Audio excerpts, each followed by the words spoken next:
નમસ્કાર દર્શક મિત્રો, હું નીતા ચૌધરી આજે તમને પોષક તત્વોની ઉણપથી થતા રોગો અને તેના લક્ષણો વિશેની પ્રેઝન્ટેશન દ્વારા તમને માહિતી આપીશ. તો હવે આપણે જોઈએ પોષક તત્વોની ઉણપથી થતા રોગો અને તેના લક્ષણો વિશેની પ્રેઝન્ટેશન દ્વારા માહિતી આપીશ. એ હવે આપણે જોઈએ કે પોષક તત્વો એટલે શું. તો શરીરની વૃદ્ધિ, પ્રજનન કાર્ય તથા સામાન્ય જીવન માટે જરૂરી આહારના ઘટકોને પોષક તત્વો કહેવાય છે. હવે પોષક તત્વોનું મુખ્ય કાર્ય જોઈએ તો ઉર્જા આપવાનું તથા ઉત્પાદન કરવાનું, પેશીઓનું બંધારણ કરવાનું અને તેને રિપેર કરવાનું, શારીરિક પ્રક્રિયાઓનું નિયમન કરવાનું છે. હવે આપણે જે શરીર માટે જે જરૂરી પોષક તત્વો છે તો એ છે પ્રોટીન, કેલરી, વિટામિન. વિટામિન્સની અંદર પણ ઘણા બધા વિટામિન્સ છે કે ચરબી દ્રાવ્ય વિટામિનો, પાણી દ્રાવ્ય વિટામિનો, વિટામિન એ, ડી, ઈ, કે અને બી જૂથના વિટામિન અને vitamin C, folic acid, biotin, લોહ તત્વ, આયોડિન અને પાણી કે જે આપણા શરીરનું તાપમાન જાળવવા માટે એની જરૂર પડે છે. પ્રોટીન કેલરી માલન્યુટ્રિશન આપણે જોઈએ તો પ્રોટીન કેલરી માલન્યુટ્રિશનની અંદર વૃદ્ધિ અને વિકાસ પામતા બાળકોમાં પ્રોટીન અને કેલરીની કમીથી થતા રોગો મોટા પ્રમાણમાં જોવા મળે છે. પ્રોટીન કેલરી માલન્યુટ્રિશનથી પીડાતા બાળકોમાં બાળ મૃત્યુનું પ્રમાણ તંદુરસ્ત બાળકો કરતાં વધારે જોવા મળે છે. સામાન્ય રીતે બાળક મોટું થાય છતાં પણ તેને માતાના દૂધ ઉપર ઉછેરવામાં આવે છે અને બાળકની જરૂરિયાત પ્રમાણે પૂરક આહાર આપવામાં ન આવે ત્યારે બાળકો પ્રોટીન કેલરી માલન્યુટ્રિશનનો ભોગ બને છે. પ્રોટીન કેલરી માલન્યુટ્રિશનમાં નીચેના લક્ષણો જોવા મળે છે, જેમાં નબળાઈ, ચીડિયાપણું, ચામડી પર ઉઝરડા પડવા, વાળ ખરવા, મૃત્યુદરમાં વધારો, ધીમો ધીમો શ્વસન દર, શુષ્ક ત્વચા, ભૂખ ઓછી લાગવી, ઝાડા થવા અને ચેપના દરમાં વધારો જોવા મળે છે. ઉર્જા અને પ્રોટીનની આવશ્યકતાઓમાં વધારો, હાથ અને પગની નિષ્ક્રિયતા આવે છે અથવા કળતર થાય છે અને શરીરનું તાપમાન ઓછું રહે છે.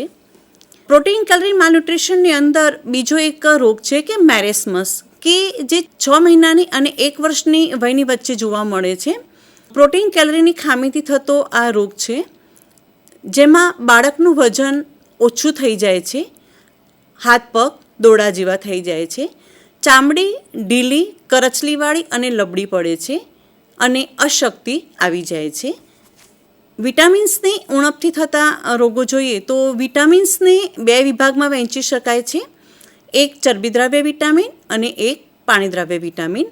તો ચરબીદ્રાવ્ય વિટામિન છે જે પેશીઓમાં સંગ્રહિત થાય છે, એટલે કે વિટામિન એ, ડી, ઈ અને કે એ ચરબીદ્રાવ્ય વિટામિન છે, જ્યારે પાણીદ્રાવ્ય વિટામિન્સ છે એ પેશીઓમાં સંગ્રહિત થતા નથી, માટે સતત પુરવઠો મળતો હોવો આવશ્યક છે, કે જેની અંદર બી જૂથના vitamin B1, B2, B3, B6, B12 અને પેન્ટોથેનિક એસિડ, ફોલિક એસિડ, બાયોટીન અને વિટામિન સીનો સમાવેશ કરવામાં આવે છે. વિટામિન એની ઉણપથી થતા રોગો જોઈએ તો એમાં નાઇટ બ્લાઇન્ડનેસ, જેરોસિસ કન્ઝાઇટિવા, બાઇટોટ સ્પોટ અને કેરેટો મલેશિયા જોવા મળે છે. નાઇટ બ્લાઇન્ડનેસમાં જોઈએ તો આ રોગમાં ઝાંખા પ્રકાશમાં જોવાની જે શક્તિ છે એ ક્ષીણ થઈ જાય છે, વહેલી સવારે કે મોડી રાત્રે જોવામાં તકલીફ પડતી હોય છે. બીજો છે કે જેરોસિસ કન્ઝાઇટિવા, એમાં એ વિટામિન એના અભાવે આંખની કોમળ ત્વચા સૂકી અને કરકરી બને છે, આંખની સ્વચ્છ કોર્નિયા અપારદર્શક અને પોચી બનતા અંદરના દબાણથી ઉપસી આવે છે અને બાળકની કોર્નિયામાં ચાંદા પડે છે. બાઇટોટ સ્પોટ છે વિટામિન એની ઉણપથી થાય છે, જેમાં આંખ લાલ થઈ સૂજી જાય છે અને છેવટે અંધાપો આવે છે. મેલા સફેદ રંગના ત્રિકોણ ડાઘ જોવા મળે છે. કેરેટોમલેશિયામાં વિટામિન એની ઉણપ લાંબા સમય સુધી ચાલુ રહે ત્યારે આ વિકૃતિ બાળકમાં જોવા મળે છે. કોર્નિયા પોચી બની જાય છે, બાળકોમાં અંધાપો જોવા મળે છે. હવે જોઈએ કે વિટામિન ડીની ઉણપથી થતા રોગો. વિટામિન ડી છે એ કેલ્શિયમના શોષણમાં મદદ કરતું હોય છે અને વિટામિન ડી આપણને સવારનો જે કુમળો તડકો હોય છે એમાંથી મળી રહે છે. તો વિટામિન ડીની ઉણપથી સુક્તાન, ઓસ્ટોમલેશિયા અને ઓસ્ટોપોરોસિસ જેવા રોગો જોવા મળે છે. સુક્તાન તો બાળકના દાંત મોડા આવે છે અને તે પણ વાંકા ચૂંકા આવે છે. પગમાં ઘૂંટણથી નીચેનું હાડકું ધનુષ્યની જેમ બહારની બાજુ વળી જાય છે. હાથ પગના સાંધા મોટા દેખાય છે. પાંસળીઓ પર માળાના મણકાની જેમ નાની ગાંઠો જોવા મળે છે અને બાળકનું પાચનતંત્ર નબળું પડી જાય છે, જેથી ખાવાની ઈચ્છા થતી હોતી નથી. ઓસ્ટોમલેશિયા કે જેમાં પાંસળીઓમાં દુખાવો, થાપાના હાડકાં દુખે છે, પગમાં કળતર થાય તેમજ સ્નાયુઓમાં નબળાઈ આવે છે. પગથિયા ચડવામાં મુશ્કેલી પડે છે. વારંવાર સુવાવડ આવતી હોય તેવી સ્ત્રીઓમાં આ રોગ જોવા મળતો હોય છે. પછી છે કે ઓસ્ટિયોપોરોસિસ. આ રોગમાં હાડકાં વધે છે, તેમાં દુખાવો થાય છે, કમર વળી જાય છે, કમરમાં સખત દુખાવો થાય છે, લકવો પણ થઈ શકે છે. હવે જોઈએ કે વિટામિન ઈની ઉણપથી થતા રોગો. મનુષ્યમાં બંધત્વ જોવા મળે છે. સ્નાયુઓમાં યોગ્ય વિકાસ થતો નથી. યકૃત, મૂત્રપિંડ તથા ગર્ભાશય નાના અને અવિકસિત રહે છે. રક્તકણો તૂટી જાય છે. ગર્ભપાત થઈ જાય છે. વિટામિન કેની ખામીથી થતા રોગોમાં વાગે ત્યારે લોહી વહી જાય છે, લોહી જામી શકતું નથી અને ઘણીવાર દર્દીનું મૃત્યુ થઈ જાય છે. આંતરિક અંગોમાં પણ અચાનક લોહી વહેવા લાગે છે. વિટામિન સીની ખામીથી થતા રોગો. દાંતના પેઢા પોચા પડે છે, તેમાંથી લોહી નીકળે છે કે પાયોરિયા જેવા રોગો થઈ શકે છે અને દાંતની અંદર દુર્ગંધ મારતી હોય છે. નાની નાની કેશવાહિનીઓની નળીઓ ફાટી જાય છે અને આંતરિક રક્તસ્રાવ થાય છે. ગાને રૂઝાતા સમય લાગે છે. હાડકું ભાંગ્યું હોય તો સંધાતા વાર લાગે છે. ચામડી નબળી અને ખરબચડી બને છે. થાક અને નબળાઈ લાગે છે. વિટામિન બી જૂથની ખામીથી થતા રોગો જોઈએ તો વિટામિન બી જૂથના જે વિટામિન છે એ પાણી દ્રાવ્ય વિટામિનો છે કે જેની અંદર સૌથી પહેલાં કે થાયામીન કે B1ની ખામીથી થતા જે રોગો છે એમાં બે પ્રકારના રોગો જોવા મળે છે. એક છે વેટ બેરીબેરી, જેને બીનો બેરીબેરી પણ કહેવામાં આવે છે. એમાં સોજા આવવા, હૃદયના ધબકારા ઝડપી બને છે, શ્વાસમાં તકલીફ પડે છે, પિંડીના સ્નાયુઓ તંગ બને છે, હૃદય નબળું પડે છે અને મોટું થઈ જાય છે. ડ્રાય બેરીબેરી એટલે કે સૂકો બેરીબેરી, એની અંદર શરીર ઘસાય છે તેમજ વજન ઘટે છે, સ્નાયુઓ નબળા પડે છે તેમજ ચાલવામાં મુશ્કેલી પડે છે, ચીડિયાપણું, ઉલટી, પેટમાં દુખાવો અને આંચકી જોવા મળે છે. રિબોફ્લેવિનની ઉણપથી થતા રોગોમાં મોં આવી જાય છે, જીભ આવી જાય છે, હોઠના ખૂણા ફાટી જાય છે તેમજ હોઠ સૂકા અને સૂજેલા જણાય છે, આંખ લાલ થાય છે, બળે છે, સૂજી જાય છે તેમજ કીકીની પારદર્શકતા ઓછી થઈ જાય છે, અશક્તિ આવી જાય છે, બાળકોનો વિકાસ રૂંધાય છે. નાયસિનની ઉણપથી થતા રોગો જોઈએ તો પાચન માર્ગ, ત્વચા તથા ચેતાતંત્ર ઉપર સૌથી વધારે અસર જોવા મળે છે. દર્દીને થાક, બેચેની, માથાનો દુખાવો, પીઠનો દુખાવો જોવા મળે છે. ચામડીમાં ચાંદા પડે છે, ચીડિયાપણું, યાદશક્તિમાં ઘટાડો જોવા મળે છે, ચિત્તભ્રમ અને દૃષ્ટિભ્રમ જોવા મળે છે તેમજ જીભ લાલ થાય છે. પાયરિડોક્સિન એટલે કે B6ની ઉણપથી થતા રોગોમાં જોઈએ તો B6ની જે તીવ્ર ઉણપ એ એનિમિયા તરફ દોરી જાય છે, જેમાં થાક લાગવો, ઉલટી થવી, ચામડીમાં ફેરફાર થવા, જીભ આવવી, મોઢામાં ચાંદા પડવા તેમજ હોઠના ખૂણા ફાટવા, નાના બાળકોમાં જ્ઞાનતંતુઓનો વિકાસ બરાબર થતો નથી તેમજ માનસિક વિકાસ ઓછો થાય છે અને સ્નાયુઓમાં નબળાઈ લાગે છે. વિટામિન B12ની ઉણપથી થતા રોગો, તેનાથી પર્નિશિયલ એનિમિયા થાય છે.